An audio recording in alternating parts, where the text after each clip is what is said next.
Of course, we call this the book of BaMidbar in 726 in the parsha of BaMidbar, but that's not how the world calls it. The world refers to it, even in some of our own sources, as the book of Numbers. Meaning numbers is because we have the census. We begin with a census where God counts all of the Jewish people and how many there are in every tribe, in every group. He's separating out the Levies. So we're going to talk about that a bit, but one of the things right away, it tells us, if you look right in the beginning, already in verse 2, take a census of the entire assembly of the children of Israel according to their families, according to their father's household, by number of the names, right, and it goes through how to count. But in Hebrew, they use an interesting word, because the word for counting, you can use many different words for counting. There are quite a few different words to count. Here they use one that is not literal. It says su'u es rosh. That means you should raise the head. Raise the heads of each Jewish person. Right? They count them by have them, stand up straight, so to speak. But it's a funny expression. You say lifkod. Lifkod means to count. Just say count the Jewish people. What does it have to say to lift their head? So the commentaries tell us that following what the Jewish people have gone through, being still so quite early in their leaving from Egypt, this was really a form of trying to raise the dignity and self-image of the Jews to themselves. And so therefore what is happening here is that God is telling Moshe, go and count all of the Jewish people, each single one. And it's sort of like the Medrash says, that if a person has something that has a lot of worth, let's say you have a bag of diamonds or a bag of gold coins, and you keep it locked up, and where it's locked up, you actually have it in, let's say, a little silk purse, and in the silk purse you've got a bunch of diamonds. And what does a person do who has it? Every once in a while they go into the safe, and they go into the purse, and they put out a nice cloth, and they pour the diamonds out, and they count them. They look at each one. Right? Why are they doing that? Because each diamond has a worth. They're worth a lot. Each diamond is unique. It's beautiful. And therefore you want to count them, even though you know how many there are. You have it in a purse, locked up in your safe, nothing's going to be missing. You're not really counting it because something's missing. You're really counting it because it's important to you. And you want to remember it, and you want to look at each one. Therefore, counting of these diamonds is really a symbol of the worth of the diamonds. And that's the point here. When it says, lift the head of the Jewish people, God is saying, I want to count the Jewish people. I want them to realize that every individual Jew is important. Every individual Jew is unique, regardless of who that Jew is. If they're the head of the nation, if they're the youngest of the nation, whatever they are, they're important. And that's why it uses that expression. Because it's symbolic of this example with the diamonds. That God sort of says, each Jew I need to count. Each Jew is special. Each Jew is unique. Each Jew has a worth. And that raises the head of the Jewish people to give them the dignity that they need to have in order to be the people that they have to be. And then we have this discussion here about flags. You see throughout this whole section it talks about how each tribe had its own peculiar flag. And it was an important thing for them to have these flags. That they would use these. The flag would be the gathering point. They'd hold up a flag, and everybody knew if it was the flag of Zvulun, and you were from the tribe of Zvulun, or the tribe, whatever tribe you were from, of Gad or Binyamin, or let's say Yehuda, you had a flag with your symbol on it, and you knew that's where you go. But the commentaries put a lot of importance to these flags. And we see flags all the time, and we sort of think they're sort of silly. Like it's something a kid would want a flag. They get you go to a parade. A little kid takes a flag and waves the flag. Why we think it's a bit odd, right? But really a flag has a purpose, and the Torah seems to think that it's important, and we have to see. But why is it that its flag seems to be so important? That each tribe had to have one, and not only that, but the Medrash says the following. It says that the Jewish people went to God and complained. They said they wanted flags. Why do they want flags? They said because they know that the angels have flags, and that if an angel has the flags, right, and they were these beautiful important symbols to them, then we also should have flags. We also are important. We also want to have a rallying point or something special. We want flags also. So one has to wonder about this. Human beings are human beings. Angels are angels. I can understand a little bit why a human being might want a flag. I mean, we think of it in, for instance, the military, or the nationalism of a country. A country has a flag. The military has a flag. Not just the military, but the Army has its flag, and the Navy has its flag, and the Marines have its flag. And not only that, but within the Army, each unit has its own flag. And within the units, each command group has its own flag. So that there are many, many, many flags in the military. There, right? And then here we see that the angels have flags. And what's the idea? That an angel, a spiritual entity, should have a flag. And that we want one. Right? That's what the Midrash seems to say. And so the idea is as follows. An angel, as we know, is the will of God. That basically when God wants something to happen, when God wants grass to grow, the Talmud says that God sends an angel to pull it up. What that really means is that when God wants grass to grow, of course God has no body. God doesn't say, I want grass to grow, and he walks over and pulls it up. He doesn't do that. Right? That's not how God works. God is an entity that we don't really understand the entity of what God is. It's much too deep for us. But that his thought process causes an action. Like, for instance, when you think, I want to pick up this book, you get your hand to go and pick up the book. That's what your hand does, the physical act that your mind thinks. When God thinks, I want grass to grow, he doesn't have a hand to send. So the will of God to cause grass to grow is what we call an angel that causes it to go up. So basically when we say that an angel does its job, and then after it does its job it disappears, it dies, it has no purpose, that's exactly the point. An angel's job is whatever will God has. God says, I want that blade of grass to grow. It makes the blade of grass grow. The will is gone. It's finished. It did its job. So the angel disappears. So now we're saying that these angels have flags. Now, we understand that an angel has a very unique particular job. And what it's telling us is the following, is that for some reason a flag is important for angels. What does a flag designate? We said already that a flag designates with the army, and then within the army you have a particular part of the military, and then within that you have units, and you have platoons, and you have all different groups. They all have their own flag. And the one thing about all of these flags is it designates the purpose of the group. So if you have a group of soldiers who, for instance, use boats, so you'll have boats on the flag. If they swim, you'll have flippers on the flag. If they're in planes or they're parachutists, you'll have what they do on the flag. So an angel whose entire life is to fulfill one specific will of God will have that on its flag. That's what it is. The flag designates the purpose and goal of that entity. And therefore, when the Jewish people saw that the angels had flags, the Jewish people also said, we want to understand what our purpose is and what our goal is. We want to know what that is. So I want to know, who am I? What is my job in this world? Who am I supposed to be? What am I supposed to do? And we want a flag which helps us understand it, it helps us learn it, and it helps us represent who we're supposed to be. Just like the angels have flags, we also want flags. So each group of the Jewish people, each of the tribes had flags. And it designated who they were. And it showed specifically what they do. So you have, let's say Zvulun. Zvulun's job was they used to support Yisachar, and they were the businessmen. And they used to primarily work on boats.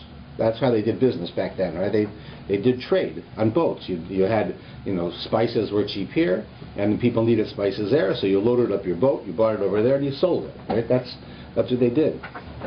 So Zvulun has on its flag a boat. There's a picture of a boat.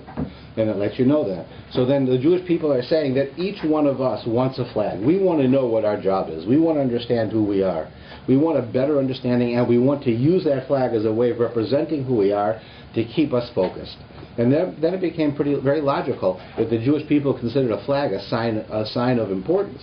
Because just like the angels had them representing who they were, we also want them to represent who we are, so that we would know who we are specifically. who we are. And that's really the idea behind the flag. Now, interestingly enough, there's another medrash that says that the non-Jews came to Israel and they said, we see how beautiful you are with your flags. We would like you to come and intermarry with us. You can become the heads of our nations and you can lead us. But we want you to come with us because of we see your flags.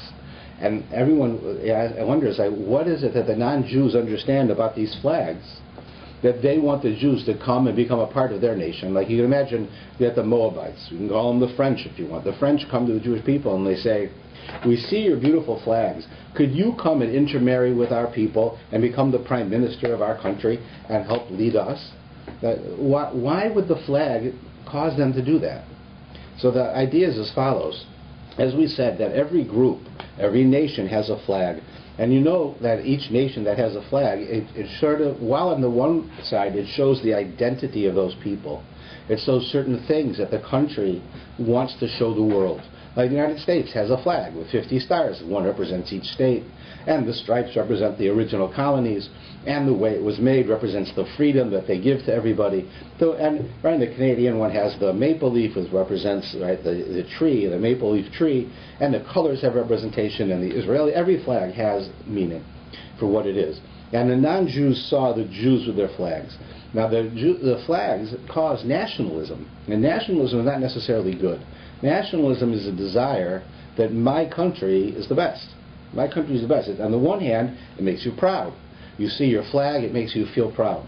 On the other hand, it also makes you feel arrogant. It makes you feel that what we call nationalistic pride. Sometimes nationalistic pride is very bad. It means that you dislike foreigners, that you'll destroy other countries because your country is the best one. And it can be good and it can be bad. But one thing it can do is it could cause divisiveness, because every person wears their flag, so to speak, so that when I meet them, they have a different flag than me. I'm going to argue with them. I'm going to fight with them, because they'll say their flag's better than mine. But the non-Jews who see this, right, the French fight with the British, and they fight with this one and that one. Each one has their own flag, and they fight as to whose country is the best and whose form of government is the best. And they looked over at the Jewish people, and they saw here you had 12 tribes, and each one had its flag.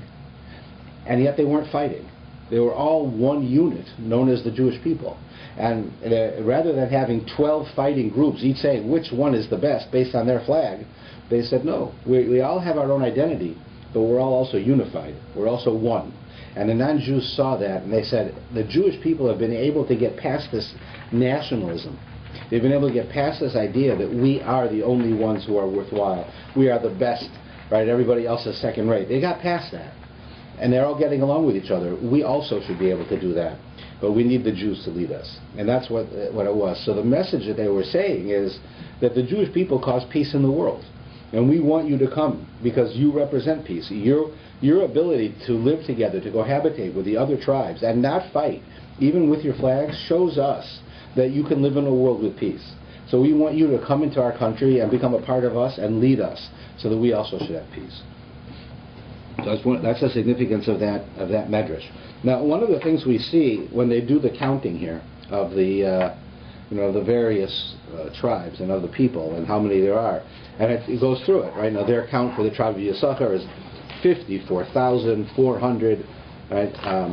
And it goes on, right? Each one of them here, you have pages of it going one after another, and they're counting. But one thing it doesn't do is it doesn't count the tribe of Levi. Tribe of Levi is different. It says that you have to count them separately. If you look on 731, it says the Levites, the legions of God. The Levites, according to their fathers, were not counted among them. And why? In verse 48, it says, Hashem spoke to Moshe, but you shall not count the tribe of Levi, and you shall not take a census of them among the children of Israel. Right? That's what it says in English. But in Hebrew, it's a little bit more interesting, based on what we've said. Watch how it goes. It says, V'ata hafked es Leviim, you count the Leviim, al Mishkan Edus, by way of the Mishkan, right, as it says here, right, you should, I read the one too far. It says, V'daber Hashem Moshe le'emor, Hashem says to Moshe, Ach esmat Levi lo tifchod. You can count everybody, but the tribe of Levi do not count. V'yes rosham lo sisa, and their heads you should not lift, b'toch b'nei Yisrael. This is a very strange sentence, because I told you before, when God says to make a census, that you should count all of the Jewish people, he could say, count them, count the Jewish people. But he doesn't say that. He says, lift the heads of the Jewish people, which is a sort of an allegory for the idea of counting. But it uses those words. It's extra words. It's not necessary. It's not simple. So why does it change it? So I said, because it wants to cause the Jewish people to have more dignity, to feel more powerful, to think better of themselves. So they raise their heads, like I said, with the diamonds. How you count the diamonds, that's how the Jewish people are supposed to feel. But then it says the tribe of Levi you should not count. And not only you shouldn't count them, it says it twice in the same sentence. Right? The tribe of Levi, don't count. The simple word count. Don't count them. And it's Rosham lo sisa, and do not raise up their heads. Well, that's like two different things. We just told you counting and lifting their heads is the same thing. The difference between them is your intention. The counting is to count. To lift their heads is that you count them in order to show them how important they are. So here Levi is told two things. Don't count Levi and don't lift up their heads. So if it's the same thing, what is the Torah telling us? So the point is, the Torah is saying two things here.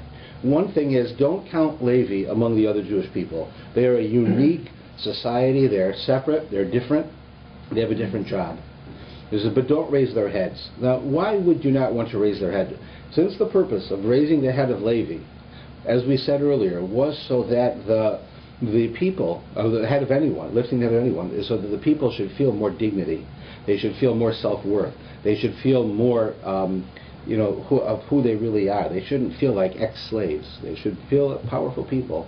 So God wants them to be counted, so they should know, I love you. As an individual, I love you, not just all the Jewish people, and you're important. That's why God wants it done. So why does he say not to do that to Levi? Why should you not count Levi and lift up their heads that they should feel better about themselves? So the commentaries give us a number of answers, but one I think is very well illustrated by a story. And the story is as follows. It's about one of the great Rosh Yeshivas, the heads of the yeshivas in Europe. It says was trying to raise money for a number of the students in his yeshiva whose families were very poor, and they were going to go home for Pesach. And they go home for Pesach from yeshiva. While you're in yeshiva, the boys in yeshiva, the yeshiva feeds him. He goes home for Pesach, the family needs to feed him. And if the family doesn't have money for themselves, they won't have money for him either. So this Rosh Yeshiva wanted to send the boys home with some money so they could buy Pesach food for their families, and they could have a nice Pesach, and they could come back to the yeshiva afterwards. So he goes collecting, and he goes to the home of this one wealthy person in Europe, and he knocks on the door, and the butler comes to the door, and the butler asks, why are you here? And he tells him, I'm Rabbi so and so. I'm here to speak to the owner of the house. I want to speak to him about giving a donation for this cause. He's always supported me before. So the butler goes in. Right? It takes a minute. He comes back to the door, and he says, well, yes, the owner is here. He'd like to speak with you. Would you mind coming in and have a seat in our living room here? And he says, no, I'd rather stand at the door. And the butler's confused. Why would somebody want to stand out in the cold in Europe at the door? Why would he want to do that? Let him come inside where it's nice and warm. He can sit down. He can have a drink. He can relax. He has to stand at the door, and he won't come in. So he sends him back to get the owner, and so he waits, and the owner comes. And he stands outside and at the door with the door open, and he's talking to the owner about how he needs money, and these people don't have money, and how we need you to support the people. And the owner is saying, listen, before we go on, you have to do me a favor. I'm going to get pneumonia standing here. I can't stand at this door. I'm not dressed. I don't have my coat on. You're standing at the door all this time. You're talking to me. Can't you come in and sit down, and I'll write you a check? And he says, no, I can't. I have to stay right here. He says, you understand the situation of how difficult it is for these people? They don't have anything. And he said, and he's going on and on and on. Finally, the guy says to him again, come, let's go in and sit down, and I'll write you the check. But finally, he goes in. And he sits down, and the man writes him the check. So he says to him, look, I'm giving you this check, but before I give it to you, tell me, why did you go through all that? Standing at the door in the freezing cold, right? I wasn't dressed. You're right. He said, because when I want to make an appeal to you to give money, to support people who can't afford things, how are you supposed to understand that? You live in a mansion. You have a butler. How are you supposed to understand what these people are going through when I ask you for money? So I wanted you to stand at the door. So you should feel the cold from the outside. And you'd feel that cold, and it would bother you. And if you're being bothered by standing in the cold, you imagine these people who don't have money for heat. So their entire house is like this. So I wanted you to feel that, because if you don't feel it, you can't relate to it. And it's an important thing. I wrote about this last week, this idea that if you don't feel for the other people, the people you're talking about or you're talking to, you can't help them. You really can't. And his point is that's exactly why Levi is not counted and their head is not lifted. Because what's the job of Levi? Levi were the religious leaders of the Jewish people. They were the rabbis and the teachers. And if those rabbis and the teachers were allowed to become aloof, were allowed to become distant, were allowed to become pampered, then they would not understand when people come to them with questions and problems and they're having a hard time.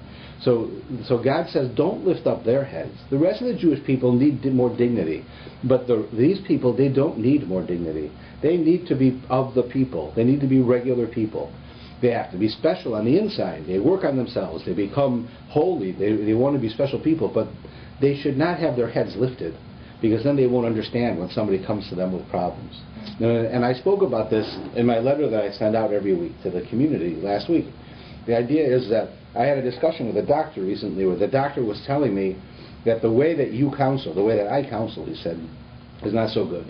This is because while you may have a gift for counseling and you maybe have the ability to help people with their problems, you're going to hurt yourself because you allow yourself to feel for what they're telling you. Right? And it's known that sometimes people will come to see me and they'll have a problem, and then I'll start to cry and they'll start to cry and we'll all feel bad for what they're going through. And certainly people who come know that I feel for them, and that's part of why they come. I feel their pain. I try to help them. It's not extraordinary. Lots of people do this. It's not like I'm the only person who does this. This is how it's supposed to be. You're supposed to empathize. You're supposed to feel, not to understand, but to feel for the other person. That's the idea of carrying the yoke for your friend. You have a friend who's got an enormous package he has to carry. So you help him with it. So this person comes in to see me. They have lots of troubles. So I help them with it. How do you do it? Is you share. You let them know that you feel it also. Right? The doctor says, that's not how you do it. You can't do that. You'll kill yourself. You let them come in, let them get emotional, get upset, and get bothered, and then logically give them an answer of what to do. And I said, that doesn't work. It doesn't work that way. I have to feel for the people. I have to be one with them. I have to understand them. They have to know I feel for them. They have to know that it hurts me to hear what's happening to them. And that's what it's saying here in the Torah. The Torah is saying that the tribe of Levi, who are the religious leaders, they cannot be put up on a pedestal. They have to be of the people. They have to be among the people. They have to feel like the people. And therefore we don't raise their heads, because we don't want them to get that feeling that they're higher, that they're better. That we want them to be regular, like an average person. And therefore it sort of says there that they do not raise their heads in this line here. And I think that's an important point about the counting of them. Another interesting thing is that you'll notice that of all of the tribes, the one tribe that's the smallest is the tribe of Levi. When you go through all the numbers, we're not going to go through all the numbers now because it's a lot of numbers for each tribe. But when you do, you'll see that the tribe of Levi is the smallest of all the tribes. And it doesn't seem to make sense. There's no reason for it to be smaller. It didn't start out smaller. What would have happened that made it smaller? So the commentaries tell us an interesting thing, that when the Egyptians were trying to inflict pain on the Jewish people, it says that the purpose of their pain was not only that they should get more work out of them and they should torture them, but also they didn't want the Jews to have more children. So if you inflicted pain on them and you made them suffer, you made them tired, they wouldn't have relations, because they're either depressed or they're too tired or they don't see a future, and they're not going to do it. So therefore they wanted to do these things to stop the Jews from having more children. The Gemara says that it's an interesting thing that happened. What happened is that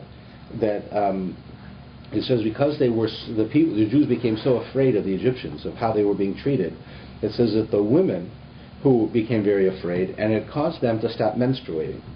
It said that the Talmud said that fear can cause a woman to stop menstruating. She could be so afraid that it affects her body. I don't know if it's the case anymore, but certainly our bodies may have changed. But the Gemara says that was a fact, that if a woman was in great fear, it could do that. Just like today, if a woman is an athlete and she runs long-distance running, it can stop her from menstruating. Right? There are many things that you can do that can stop that from happening.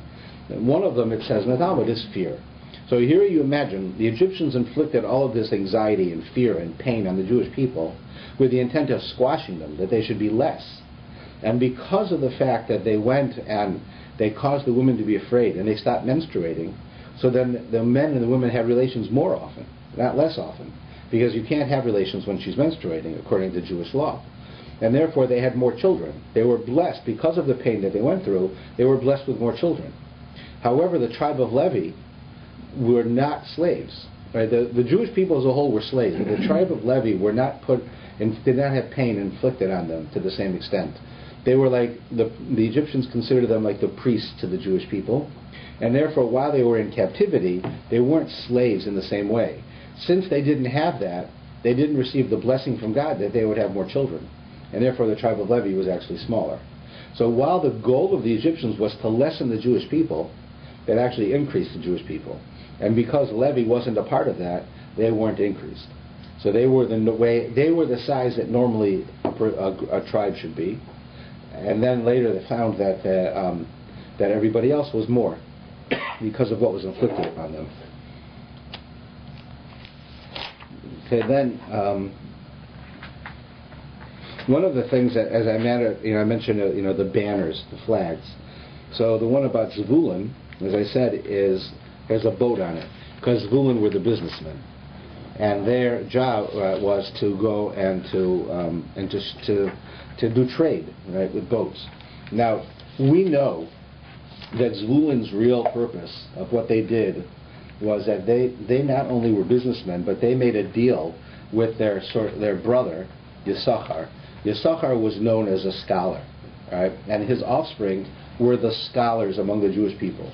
They're the ones who sat and studied Torah so that the knowledge should be prevalent among the Jews. So if you had a question, you could ask them, and they would be able to help you. They were the scholars. But when a person's a scholar and they're sitting and studying, they're not working. They're not making money. So they have no way to live. So Zvulun made a deal with Yisachar. Zvulun said, we will work. You will study Torah. We'll give you half of what we make, and you give us half of your reward for studying Torah. They became partners. Right? So here you have these two partners, and Zvulun has to be businessmen. And what job did they get? They got the job of being sailors.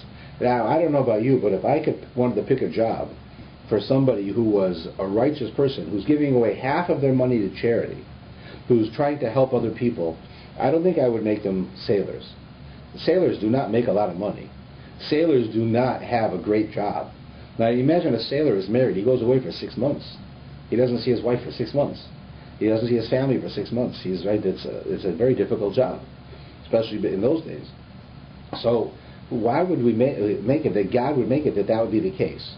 So the Talmud tells us that actually some of the one of the professions that was filled with righteous people was the profession of being a sailor. You see, that's not how the movies make it look, right? In the movies, they're criminals, they're killers, they're drunks, they're womanizers. But the Talmud says that the Jewish sailors, among them were the most righteous people of all of the Jews. And it says the reason was because there's no such thing as an atheist in a foxhole. When you go out on a boat and you have a bad rainstorm, it's not like it's just going to be hard to go to sleep. If you have a bad rainstorm, you can die. You can actually die, right? And therefore, that's common. When you're on a boat, you realize very clearly that your life is hanging by a thread all the time. Right? It all matters how the tide goes, how the storms come, where there's an iceberg in the water, where an island is hidden in the water, and you could crash and be killed. So these people who are sailors are constantly aware of the role that God plays in their life, and therefore they become very righteous. And therefore what appeared originally to be a very difficult job is a difficult job, but it has a very important purpose, which is that the people who do it become very righteous people. And therefore God's gift to Zvulun was, I'm going to give you this job, which, yes, is difficult, but on the other hand, you'll do the job and you'll also become righteous at the same time. And therefore that's why it says that Zvulun were sailors of all of the things that they did.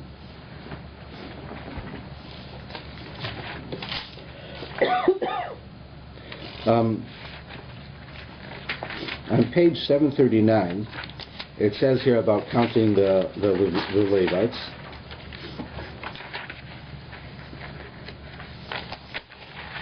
And And it says that there was 3 families under the tribe of Levi. If you look in verse 17 and 739, it says, these were the sons of Levi. So Levi himself, of course, was no longer living at this point. He was one of the sons of Jacob, previous to the going down to Egypt, and of course he went down to Egypt, but he was one of them. He had 3 sons, Gershon, Kahas, and Merari. Now these 3 names are very interesting because, in general, in the older days, when a person named a child, they named the child by who that child really was, the essence of the child's soul. That we do today also. But what they did was that they named children after certain things that were important to them in their lives, things that were not necessarily evident, but that it was important for them. So you looked at, like, Jacob's kids were all named by his wives, and they named them after certain things. I'm naming this one Yehuda because this is my 4th son, so I'm praising God for giving me a 4th son. Right? So therefore, she named the child because he was the 4th son. She called him Yehuda, which means to praise. Right, so each child was given names like that. So here you have the names Gershon, Kahas, and Merari. Gershon, Kahas, and Merari are all names that refer to the troubles that the Jews had in Egypt. Like an example would be Merari. Merari means mar, bitter. That Jews' lives were made bitter in Egypt. Right? Gershon comes from Gershon. We were strangers in a strange land. Right? So here you have Levi, who names his 3 sons for the pain, the slavery that the Jewish people are going through. Except I just told you a few minutes ago that the tribe of Levi were not enslaved.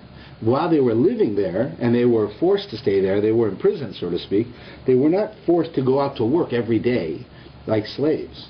They were given the freedom to be the scholars and to be the religious leaders for the Jewish people. So they weren't worked the same. So if that's the case, why did Levi name his sons after a bitter life, after being strangers in a strange land? Like, why would he do that? Because it doesn't seem to make sense, because he wasn't. He didn't have a terribly bitter life. He wasn't enslaved.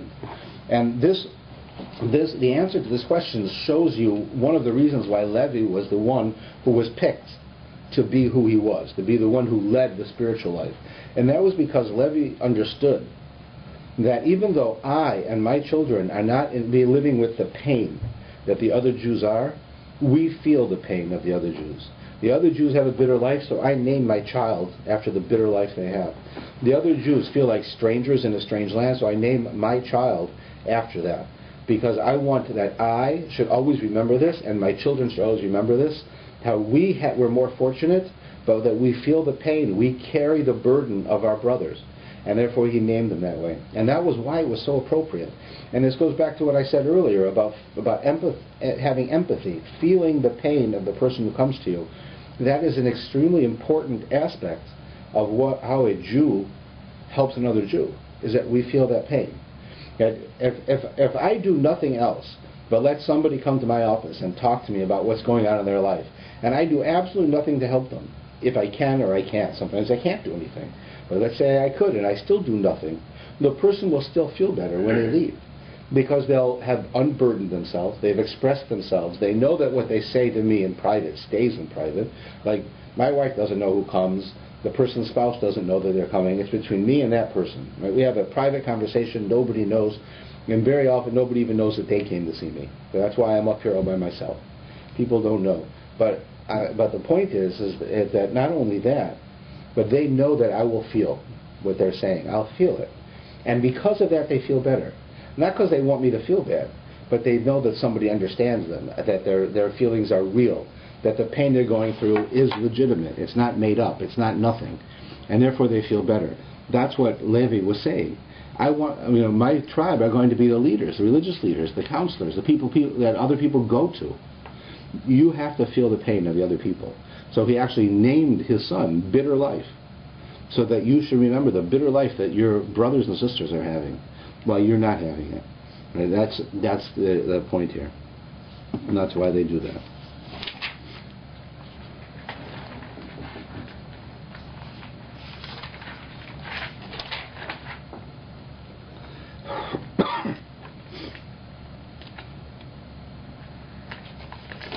And it goes through counting the Levites.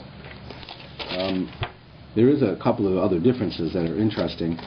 When a Jew in general is counted, so the Jew has to be of the age that they can go to the fight. But how old is a Jew who can be counted? When you count a Jew, it says you had to count the men. When you counted the men, when they were old enough to go to war. That's how you counted a man. But below that, he was not counted. He was not that he didn't count, but he wasn't counted in the census. So he was an adult already, right? And it tells you here, when it says that when God tells him to go and count the Jewish people, he tells them who to count and how to count them. Adult is 13 years old? No, it's more than that. 13 is the age that you are, of course, when you become an adult for being a part of the community. But he says, I'm just trying to see where it actually goes into it. But it tells us who you can count and why. It says you count according to the families, by their household, by the number of the names, every male according to their head count, from 20 years of age and up. Every 20-year-old. But if you look at Levi, it says from 30 days and up. A Levi is counted at 30 days. Every other Jew is counted at 20 years. Big difference, right? Mm-hmm. And still there were less Levies. But every Levi is counted at 30 days. Every other Jew is counted at 20 years. What's the difference? So first thing is we have to understand, why is it that God picked that a person had to be 20, that he had to be the age that he could do community service, right? Go to the war, he could fight. That means he could dedicate himself to the people. Mm-hmm. That's the age of 20. That's the age that he says you count them. Why is that important? So the point is that you count a person as a member of the nation when they are a member of the nation. That is to say, when they're not just a person. Right? I can be a person who let's say I go to France. I'm visiting France. I'm not a member of the French people. I live there, but I'm living there for a short period. I'm visiting, but I'm not French. I'm not a citizen. I'm not a French person. I don't act like a French person. I'm different. Right? Okay, let's say I'm a Canadian and I moved to France. Now I live there. I'm living there. I'm still not a French person necessarily. I'm still a Canadian living there. I might even become a citizen, but I'm still not a real French person. It takes time until you become that kind of a person, right? That you become like that. What makes you really a part of it is that when you feel that you are ready to give up something for the people, when you feel a part of them, when the economy is bad, you feel bad. When people are in trouble, you feel it. When your soccer team wins, you feel proud. Right? These feelings that you have are the nationalistic feelings of your country. You feel nationalistic. I don't feel nationalistic about France. I feel it about Canada. Right? And because of that, I'm a Canadian. That's why I feel like a Canadian. I don't feel like I'm French. Even if I live in France, I don't feel like it. So and at the point that I really have that feeling is when I feel committed to those people. So the Torah says, when does a person feel committed to the nation as a whole? When they're prepared to go to war. When you're prepared to put your life on the line and say, I want the Jewish people to exist, I'm prepared to die that the Jewish people should live. I'm prepared to do it. I don't want to die, but I'm prepared to do it if I had to. So in such a case, then that person is considered, that's a Jew. You're a part of us, because you're prepared to do that. I'm not prepared to do that in France, so I'm not one of them. The Jewish people at the age of 20 is when they become a part of the community. That's when they are prepared to go to war. However, a Levi, he changes, he's counted at 30 days, because a Levi is different. A Levi his entire life is community service. Everything he does is for the Jewish people. He's a Levi. He doesn't have his own land. He doesn't have his own business. He works in the temple. He works with the Kohen. He helps. Everything he does. These are the teachers, the rabbis, the educators, the Jewish people. Their life is totally for the Jewish people. And when does that start? As soon as they're 30 days old. From the time they're 30 days old, they're considered already involved with the Jewish nation. They're not. They're 30 days old. Right? But the point is, it means from the moment they're born. Why we wait 30 days? Because Jewish law says that until a child is 30 days old, you still don't know if it's going to live. And a child who lives 30 days, you say that child's going to live. Unless you do something to that child, it's going to grow up and be an adult. But less than 30 days, we don't know for sure yet. So as soon as it turns 30 days old, we know that child's going to live. If he's a Levi, he cares about the Jewish people. His life is dedicated to the Jewish people. Therefore, he's counted at 30 days. What it's telling you is that in order to be counted, you have to be prepared to be a part of a group. Be a part of the Jewish people. Not just, everything can't be for me. I'm only interested in my making a living. Only interested in my money. Only interested in what I want. That's not enough. If you want to be counted, you have to care about everybody else also, and about the nation as a whole. When you get to that point in your life of your maturity that you feel that way, then you're counted. And now, being counted, literally, of course, this means counted. Big deal. So you're counted, you're not counted. We had a census here. People are fighting with the government. They don't want to do the census. Right? That's not what we're talking about here. Here, people wanted to be counted, because when you were counted, it meant God loves you.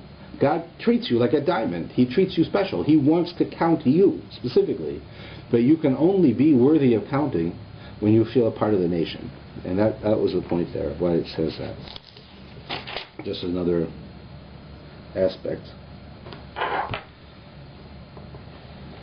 Why don't we take a moment and talk about the holiday of Shavuos. I mean, the holiday of Shavuos is coming up now. We've got we won't be able to have class because that next week. It's on Shavuos. Shavuos is probably one of the least observed important Jewish holidays. If you go outside of the religious community, maybe outside the traditional community, many people don't know what Shavuos is. I don't know about in South Africa because they're more traditional, but I'll bet you that if there's a holiday you don't know, that's the one.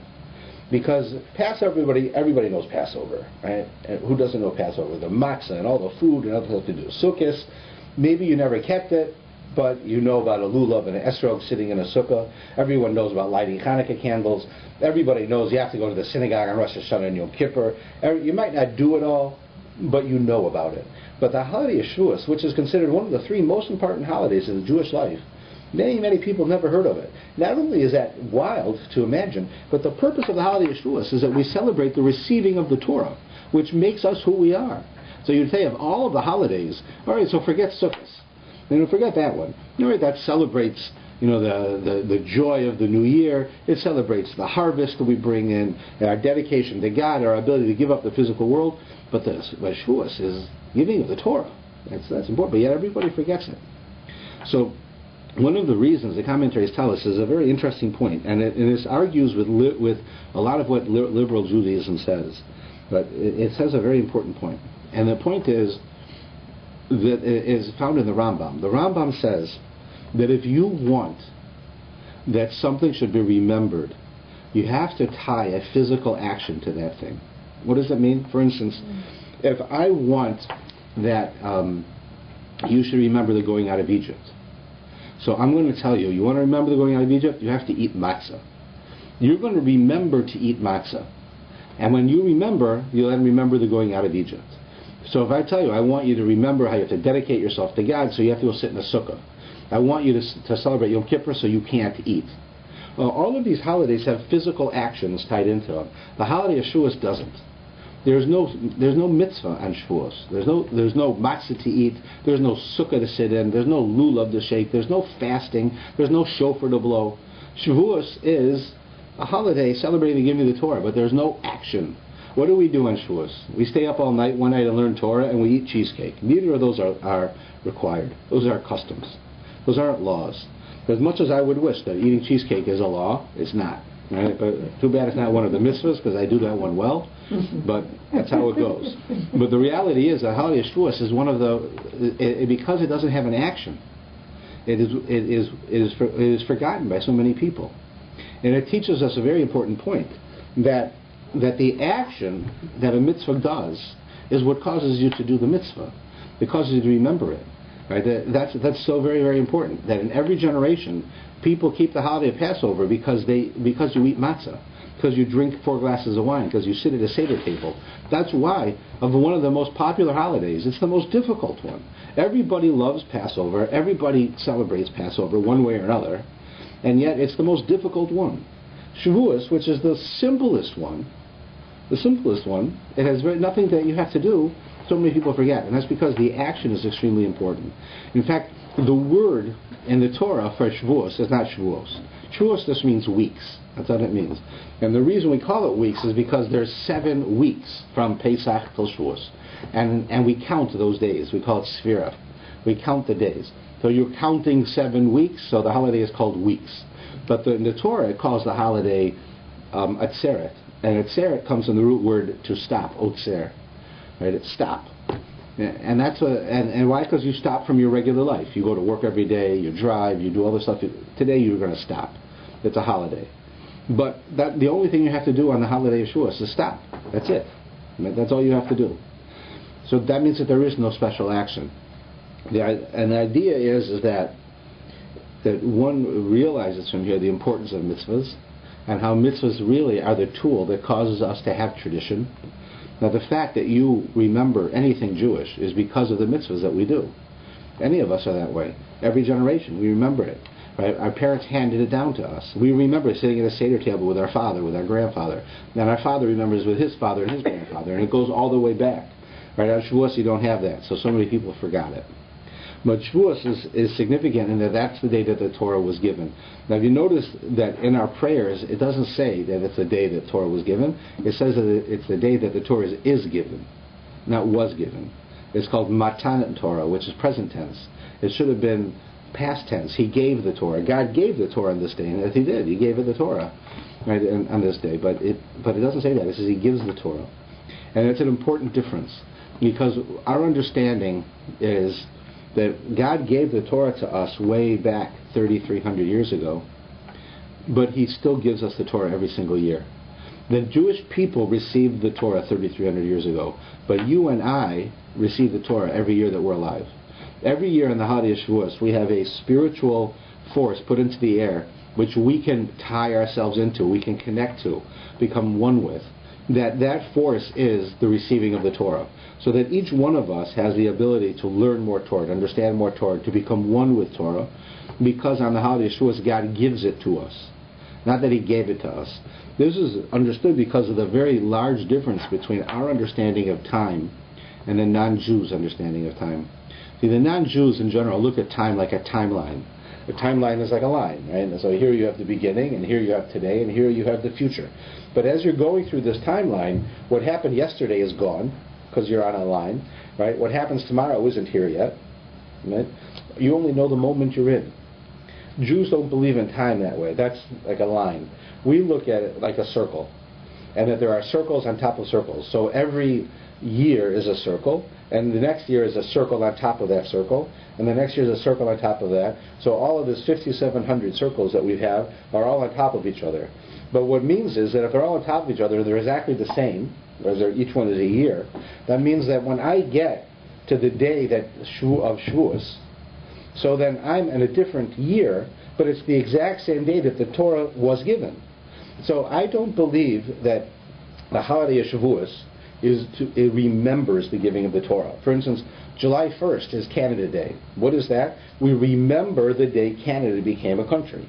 We don't celebrate Canada becoming a country on July 1st. We celebrate that Canada became a country on July 1st, right? July 1st, 2010, Canada does not become a country. It already happened a long time ago. We're remembering it, and it's a good thing to remember. But that's what you're doing. With Judaism, we don't remember our holidays. We relive our holidays, because we're in a circle, and we get back to the exact same spot again. When God took the Jewish people out of Egypt on the 15th of Nisan, when we come to the 15th of Nisan, the same power that God put into the air to take the Jews out of Egypt is there. And we can grab that power and free ourselves from whatever hides us. You see it on Yom Kippur. God forgave the Jews in the desert for worshiping the golden calf, and that day was Yom Kippur. Today, we celebrate Yom Kippur, and we know that God forgives us for our sins. Why don't we say we celebrate Yom Kippur because God forgave the Jewish people all those years ago? No, God forgives me today, because God put a force into the air. To this Yom Kippur is the exact same day as the Yom Kippur when God forgave the Jews, so He forgives me the same way. So on Shavuos, God gave the Torah. But every year on Shavuos, God gives the Torah, and He gives it to you and me. And therefore, there are no special mitzvahs on Shavuos that you have to do things. On holiday of Shavuos, you have to receive the Torah. That's our job. Our job is to participate in Torah, to learn Torah. That's not a mitzvah. That's just what we do. But the idea is that we receive the Torah on that day.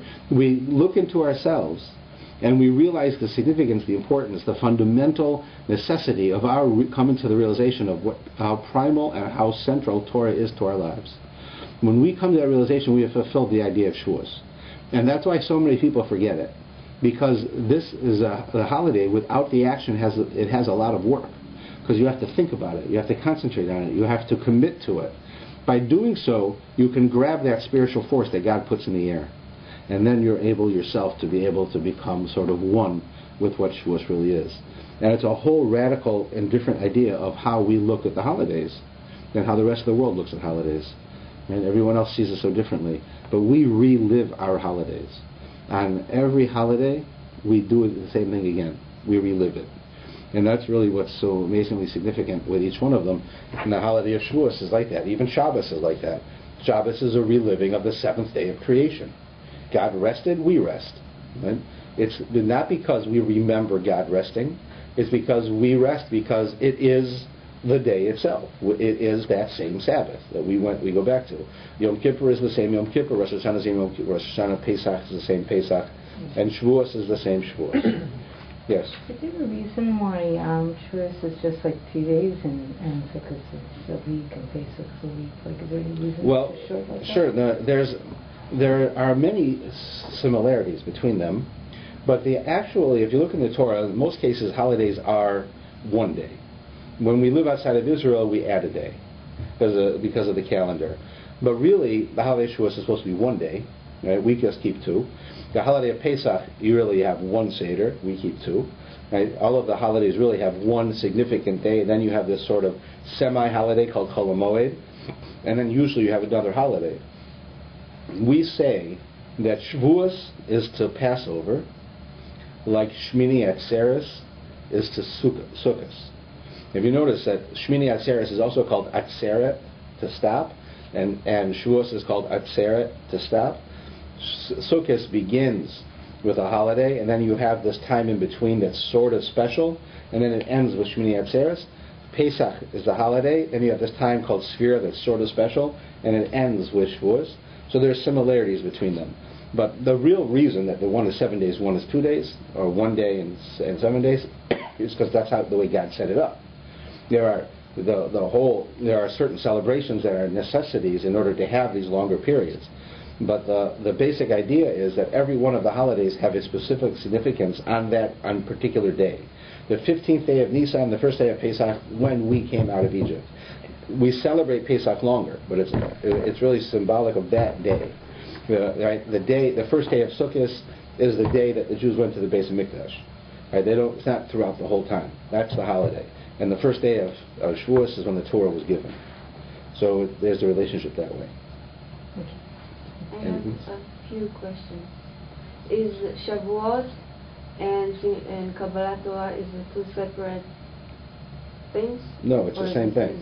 Together? One is receiving the Torah. Is counting the yes, days. but we call the holiday Shavuot. And then you stop and then you do Kabbalat Torah? Well, no, we count for 49 days. The end of the counting is the full 7 weeks. That becomes the holiday of Shavuot. On Shavuot, we receive the Torah. What about if you go on a business trip to Australia and you do the counting of Shavuot? Do you celebrate in a different time? So there's different opinions, but when it comes to Shavuot, you would keep the Shavuot based on where you are. That's how you do it. Now, there's different opinions as far as the counting. Let's say if you're here on the 14th day of the Omer, you're counting 14 days after Pesach, and you get on a plane, you fly to Australia, and you get there, it's the 16th. You lost the 15th. You lost the whole day because the date changed. Or you come back. So there's different opinions from different rabbis as to how to do it. Some of them say you count like wherever you are, because that's what day it is there. Others say you have to do it in sequence, so you count 2 days. You say 1 day like where you came from and 1 day where you are, but you only make 1 bracha, and then when you go back to the original. So there's all different ways of doing that. I have another question. Why do we eat milk? Why milk? Well, it's a funny custom. If you ask the average person, they say the reason is because when the Torah was given, the Jewish people, right, were there at the Torah, and God said, if you want to eat meat, you have to have a kosher animal, and you have to slaughter it, shecht it, kosher, and you have to salt the meat to get the blood out, and then you can cook it and eat it. And the Jewish people had no idea how to do this, because He just told us right now. The Torah, we got the Torah. He told us right now. We don't know how to do it, so we'll eat milk. Milk is easy to do, right? But that doesn't make sense. Really. That's what if you ask anybody, that's what they'll tell you the reason is, because we just found out about how to eat meat, and we don't know how to do it yet, so we're eating milk. But the truth is, we didn't. We didn't. That's on the day the Torah was given is not when we found that out. It didn't happen. It's a mistake. So there are many different things that people say as to why you had milk. There's the idea that milk is nurturing. It comes from the mother. There's symbols of Torah being similar to milk. Milk nourishes a baby. Torah nourishes a human. But that's why it's not a law. There's no law that you have to have it. But there's many different reasons for the custom. Okay? All right, I guess we'll call it a day. We'll look forward if you'd like. You're welcome, as always, to come on Shabbos and to join us for Shavuos. We don't have, as I said, any real special celebrations, but Shavuos night we have learning here, and we have some really very special teachers coming. It starts, believe it or not, at midnight is when you start your studying, and you go all night.